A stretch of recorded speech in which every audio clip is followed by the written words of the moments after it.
अक्सर सरकार से सवाल पूछने वाले आम आदमी पार्टी के पूर्व प्रदेशाध्यक्ष नवीन जयहिंद एक बार फिर मीडिया के सामने आए और इस दौरान उन्होंने परशुराम जयंती को लेकर जानकारी साझा की। तो वहीं इस दौरान नवीन जयहिंद ने सत्ता पक्ष और विपक्ष पर भी जमकर निशाना साधा। दरअसल नवीन जयहिंद ने बताया कि भगवान परशुराम की जयंती के मौके पर पहरावर की जमीन पर एक कार्यक्रम आयोजित किया जाएगा। वहीं अपनी बेबाक बयानबाजी को लेकर जाने जाने वाले नवीन जयहिंद ने इस दौरान सत्ता पक्ष से लेकर विपक्ष तक को अपने निशाने पर लिया। उन्होंने कहा कि ना तो सत्ता में बैठे नेता जनता के प्रति अपना धर्म निभा रहे हैं और ना ही विपक्ष सरकार से सवाल पूछ रहा है। तो वहीं इस दौरान 2024 में चुनाव लड़ने के सवाल पर भी जयहिंद ने प्रतिक्रिया दी। चलिए आपको सुनाते हैं कि उन्होंने क्या कुछ कहा। आज 23 तारीख रविवार को भगवान परशुराम जयंती मनाई जाएगी। 36 बिरादरी के साथ मिलकर 1008 फरसाधारी भगवान परशुराम जयंती मनाएंगे। जिस जमीन के ऊपर सरकार ने कब्जा कर रखा था, पिछली सरकार ने भी, इस बार भी जो सरकार है उसने भी, तो उसी जमीन के ऊपर जिसके ऊपर हमारे केस डाल दिए गए थे, जेल में डाल दिया गया था। तो परावर की रोहतक की उसी जमीन पे जन्मोत्सव मनाया जाएगा और इसको लेके सबको हम न्योता दे रहे हैं। पिछले चावल देके न्योता देंगे। पूर्व मुख्यमंत्री हुड्डा साहब, वर्तमान मुख्यमंत्री खट्टर साहब, उनको भी न्योता देंगे। इसके अलावा सारे एमपी एमएलए सबको हम इस चीज़ का न्योता देंगे और कुरुक्षेत्र से इसकी शुरुआत करेंगे। 1 तारीख को कुरुक्षेत्र में हर समाज की धर्मशाला है, वहाँ पे हम न्योता दे के आएंगे। इसके अलावा जो बड़ी चीज़ ये है कि भगवान परशुराम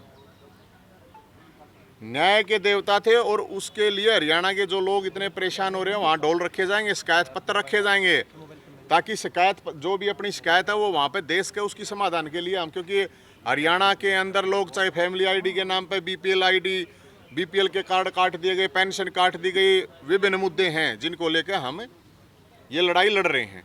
तो उस आयोजन में हम सबका न्योता देने के लिए पूरे हरियाणा में जाएंगे और इसमें मेन तो बात यही है जी। और हो सकता है भगवान परशुराम के वहाँ पे इकट्ठे होंगे, 36 बिरादरी के लोग इकट्ठे होंगे, हेलीकॉप्टर तय पुष्प वर्षा की भी संभावना है। और कोई सवाल है तो आपका बता दो। मौजूदा समय में किस तरीके से देखते हैं सर बीटीपी को लेकर जो सरकार? भाई मैं तो रोज मेरे द्वारा लोग आए हैं, आप लोग देखते होंगे कि फैमिली आईडी के नाम के ऊपर पूरे हरियाणा के लोग रोज आए हैं। किसी की पेंशन काट दी, किसी का बीपीएल काट दिया। अच्छा, एक इंटरेस्टिंग चीज़ ये, और यही तो ऐसे भी फोन आने लग गए कुछ लोगों के, खुददार लोग हैं हालांकि कम्माऊ हैं, अग भाई साहब हमारे बना रखे हैं, मेरे तो 5 गाड़ी खड़ी हैं, अरे हमारा राशन कार्ड बना रखा है, बीपीएल कार्ड बना दिया, और जिसके कुछ नहीं है पल्ले, गरीब आदमी है बेचारा, उसके राशन कार्ड काट रखे हैं, पेंशन काट रखी है। आप लोगों ने देखा, हम तो मुद्दों की लड़ाई लड़ रहे हैं। आपने देखा होगा दादा दुलीचंद सरकार का जो फूफा था, सरकार के फूफा की जो बारात निकली थी तो 2 लाख बुजुर्गों की पेंशन बनी थी जब, तो वो भी हम तो ये कहे हैं कि भाई जो आज भी जो समस्या ग्रस्त है फैमिली आईडी की, अलग अलग बेरोजगारों की बारात निकली थी तो आप 65,000 बता रहे हैं, अब ये वैकेंसी काटेंगे। तो हम तो मुद्दों की लड़ाई लड़ रहे हैं क्योंकि विपक्ष है मुर्दा, विपक्ष ने माल खा रखा है, कोई बोलने की हिम्मत है नहीं, सड़क पर उतरने की हिम्मत है नहीं। हम तो पिछले 1 साल में 365 दिन में 300 दिन सड़क पर रहे हैं।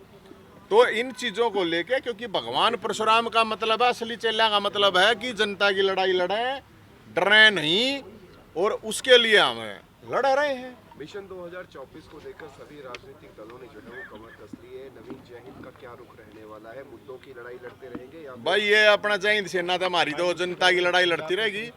जिसने कमर कसनी हो, पेटी कसनी हो, अपनी करते रहेंगे चुनाव के लिए। सवाल ये है कि जो सरकार होती है, सरकार अपना जो बोलती है वो मैनिफेस्टो पूरा करे, लोगों की सेवा करे, सरकार का मतलब हो ये। और विपक्ष का मतलब होता है ये कि भाई संघर्ष करे।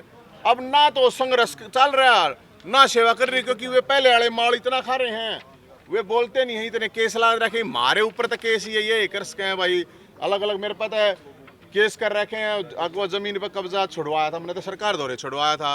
अमित शाह जी आए थे रोहतक में, 3 दिन आए थे, 3 दिन केस कर दिए थे मेरे ऊपर तो ये केस है भाई, आवाज़ ठान गए हैं। पीछे जब अमित शाह जी आए, जब ठाक केस कर दिया, तो मेरे ऊपर तो भाई केस उसे है, मैं तो डरता नहीं हूँ। इसलिए और हालांकि न्योता दूंगा मैं, क्योंकि उड़ा शिकायत करता भी तो आओगे ना। और सभी बरादरी हम तो एक बरादरी की बात नहीं, सारी बरादरी, क्योंकि भगवान परशुराम एक बरादरी के थोड़ी थे, सब के देवे थे, जो अत्याचारी पापी थे राजा उनकी गैलियां लड़ाई थी। तो उसी तरह से, क्योंकि मैं मुख्यमंत्री जी को बार बार ये कहता हूँ, आपको मैं जानकारी देता हूँ भाई साहब, हरियाणा के लोग कितने परेशान हो रहे हैं इस फैमिली आईडी की वजह से। मेरे पास रोज, मैं कुछ कोई एमएलए एमपी मंत्री मैं कुछ नहीं हूँ, उसके बावजूद लोग आकर मेरे घर के बाहर वहाँ पर बैठ जाएं।